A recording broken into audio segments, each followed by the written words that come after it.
Bismillahirrahmanirrahim. Ni ada ayam gaul garang kunyit dan 1 sudu makan serbuk kari. 2 biji bawang besar, 4 biji bawang putih. Ada cili potong. Ada kicap kipas, ada sos tiram, ada sos cili, ada air limau kasturi. Cili kisar dalam 2 sudu makan. Letak minyak. Goreng ayam.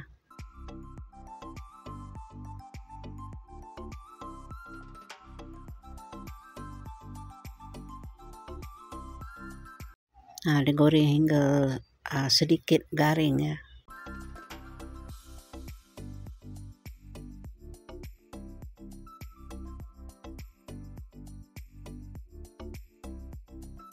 Minyak lebih goreng ayam tadi tu dikurangkan. Tumis bawang potong tadi tu, bawang besar dengan bawang putih. Masak hingga layu.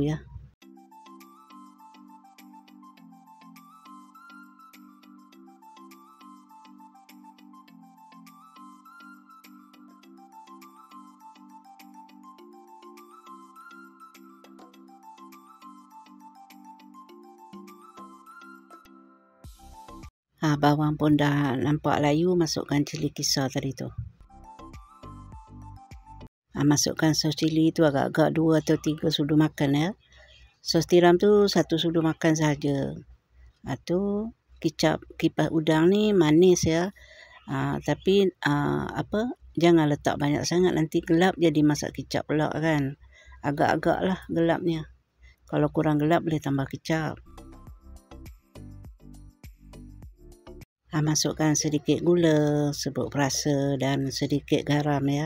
Nanti boleh dirasa. Air limau sedikit.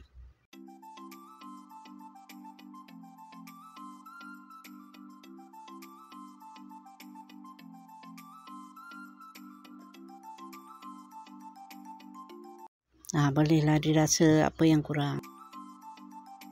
Masukkan ayam yang digoreng tadi tu. Digaul rata biar semua kena kuah dia tu.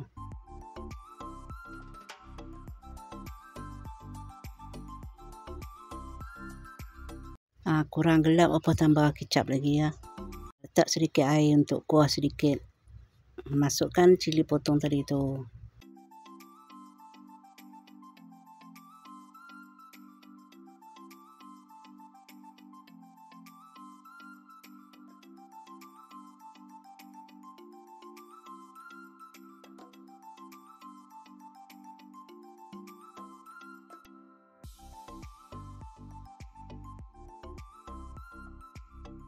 Biar ayam tu tergaul rata, cili tu pun masak.